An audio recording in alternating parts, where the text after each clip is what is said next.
আজকে সিদ্ধান্ত নিলাম, আমি ওমর আজকে ডিসিশন নিলাম, মক্কার জমিনে আর কাউকে ভয় করার দরকার নাই, আমরা আর কাউকে ভয় করব না।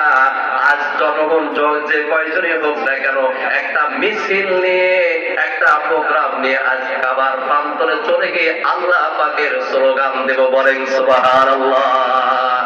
একদিকে নেতৃত্ব দিলেন আমিরে হামজা, কে বলেন? একদিকে নেতৃত্ব দিয়েছেন আমিরে হামজা, আর অপরদিকে নেতৃত্ব হযরত ওমর ফারুক। দুইটা গ্রুপে বিভক্ত হয়ে নারায়ে তাকবীর ওয়া রাব্বাকা ফাকাব্বির আওয়াজ তুলতে তুলতে এরা কাবার প্রান্তরে চলে গেলেন। ইসলাম বিদ্বেষী যারা, কোরআন বিদ্বেষী যারা অবাক হয়ে গেল। ঐক্যবদ্ধভাবে সম্মিলিতভাবে মিছিল নিয়ে কাবার প্রান্তরে কে আসে? সেনা সামসা তাকিয়ে দেখলো, সেই মিছিলের অগ্রভাগে রয়েছে আমিরে হামজা, সেই মিছিলের অগ্রভাগে রয়েছে হযরত ওমর ফারুক। লেজ গুটিয়ে পালিয়ে গেল। সুতরাং মুসলমান, বাংলার জমিন হবে ইসলামের জমিন, বাংলার জমিন হবে কোরআনের জমিন, আগামী পার্লামেন্ট হবে কোরআনের পার্লামেন্ট। কথা বলেন ঠিক কিনা? ঐক্যবদ্ধভাবে যদি হতে হয়, ঐক্যবদ্ধভাবে আমার ভাইরা বাংলার পার্লামেন্ট পর্যন্ত কোরআনের আওয়াজ পৌঁছাবে। কারা কারা রাজি আছেন? দুইটা হাত তুলে আল্লাহরে দেখা। লিল্লাহি তাকবীর।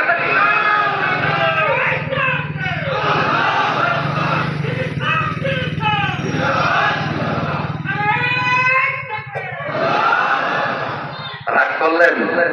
হ্যাঁ, রাগ করার বিষয়? আমার ভাইরা, কোরআনের আওয়াজ সব জায়গায় চলা ভালো না খারাপ? এটা বরকত না রহমত? বরকত রহমত দুটোই, কথা বলেন ঠিক কিনা? আপনারা হযরত আব্দুল্লাহ ইবনে মাসউদ রাদিয়াল্লাহু তাআলা নাম শুনেছেন, কার নাম বলেন? কোরআন নেই, কোরআনের উপরে আলোচনা হবে ইনশাআল্লাহ। কোরআন নেই, সাবজেক্ট কি ধরেছি? কোরআন। আমার আলোচনা এদের প্রতি দৌড়ানো নয়, একটা বিষয়ের উপরে আলোচনা ইনশাআল্লাহ। এতে খোরাক হয়, কি হয় বলেন? এতে খোরাক হয়, কিছু জানা যায়, কিছু বোঝা যায়। আমার ভাইরা, আব্দুল্লাহ ইবনে মাসউদ রাদিয়াল্লাহু তাআলা নাম শুনেছেন, তিনি একজন জবরদস্ত সাহাবী। এই পৃথিবীতে যখন 5 জন মানুষ ইসলাম গ্রহণ করেছে, কয়জন? কয়জন বলেন? এক নম্বর হযরত মুহাম্মদ রাসূলুল্লাহ সাল্লাল্লাহু আলাইহি ওয়াসাল্লাম, দ্বিতীয় নম্বর উম্মাহাতুল মুমিনিন খাদিজা রাদিয়াল্লাহু করেছেন। সংখ্যা কম না বেশি? কথা বলতে হবে, সংখ্যা কম না বেশি? কম। কি বলেন? শুধুমাত্র 5 জন, অনলি 5 জন মক্কার ভূমিতে ইসলামের দাওয়াতি কাজ করছেন। ওই সময় ইসলামের দাওয়াতি কাজ সবার দূর প্রান্তে পৌঁছে দেওয়া কঠিন না সহজ? অতীব কঠিন। কথা বলেন ঠিক কিনা? আমরা তো সোনায় সোহাগা ইসলাম পেয়েছি, সাহাবায়ে কেরামরা কাল্লা দিয়েছে, সাহাবায়ে কেরামরা হাতকে শাহাদাত বরণ করেছে। ওই সময় আমাদের তারা কষ্ট স্বীকার করার পরে আজ আমরা জমিনে আমরা ইসলাম পেয়েছি। দাদা ছিল মুসলমান, বাবা হচ্ছে মুসলমান, বাবা ছিল মুসলমান, আমি হচ্ছে মুসলমান, এভাবে আমরা জন্মসূত্রে মুসলমান হয়েছি। কিন্তু যারা এই জমির ইসলাম প্রতিষ্ঠা করবার জন্য রক্তকে লালায়িত করে জমিনটাকে রক্তে রঞ্জিত করে দিয়েছিল। কথা বলেন ঠিক কিনা? আমার ভাই, ঠিক ওই সময় আমার তৌহিদি জনতা মুসলিম ভাইরা, এটা হচ্ছে কোরআনের বরকত। কিসের বরকত? কোরআনের বরকত। আব্দুল্লাহ ইবনে মাসউদ রাদিয়াল্লাহু তাআলা আনহু, তিনি মাঠে তিনি ছাগল চড়াচ্ছেন, রাখাল। কি বলেন?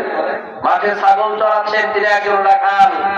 হযরত আবু বকর সিদ্দিক রাদিয়াল্লাহু তাআলা আনহু, আমাদের সাইয়্যিদনা হযরত মুহাম্মদ মুস্তাফা সাল্লাল্লাহু আলাইহি ওয়াসাল্লাম যাচ্ছেন মাঠের পাশ দিয়ে। আব্দুল্লাহ ইবনে মাসউদকে দেখতে পেলেন।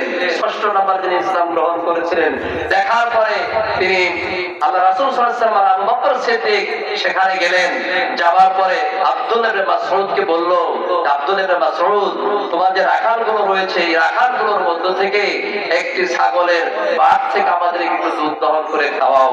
আমার ভাইরা, ওই সময় তখন ইসলাম গ্রহণ করে নাই। আব্দুল্লাহ মাসউদ ওই সময় তিনি বলছেন যে আমি এই ছাগলের বাট থেকে দুধ দিতে পারি না, তার কারণ আমার একজন মনিব রয়েছে, আমার একজন মালিক আছে, তিনার অর্ডার ছাড়া আমি তো দুধ দিতে পারি না। ইসলাম গ্রহণ করে নাই, তারপরে ইনসাফ ছিল। কথা বলেন ঠিক কিনা?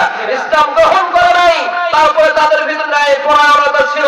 বাংলার জমিনে এমন মানুষ রয়েছে, তারা নিজেকে মুসলমান দাবি করে, অথচ মানুষের উপর জুলুম নির্যাতন করে, তাদেরকে কষ্ট দেয়, ইনসাফ প্রতিষ্ঠা করে না। কিসের মুসলমান? কথা বলেন ঠিক কিনা? আমার ভাইরা, আব্দুল্লাহ মাসউদ বলেন এটা সম্ভব নয়। আল্লাহ রাসূল সাল্লাল্লাহু আলাইহি ওয়াসাল্লাম ওই সময় আব্দুল্লাহ মাসউদকে ডাকলেন, আব্দুল মাসউদ তুমি আমার নিকটে একটু আসো। আসার পরে আমার ভাইরা বললেন যে যেই ছাগলটা এখনো দুধ দেয় না, তার পাট এখনো হয় নাই, এমন একটা ছাগল তুমি আমার কাছে নিয়ে এসো। আনলেন, আনার পরে বরকতি হাত আমার সাল্লাল্লাহু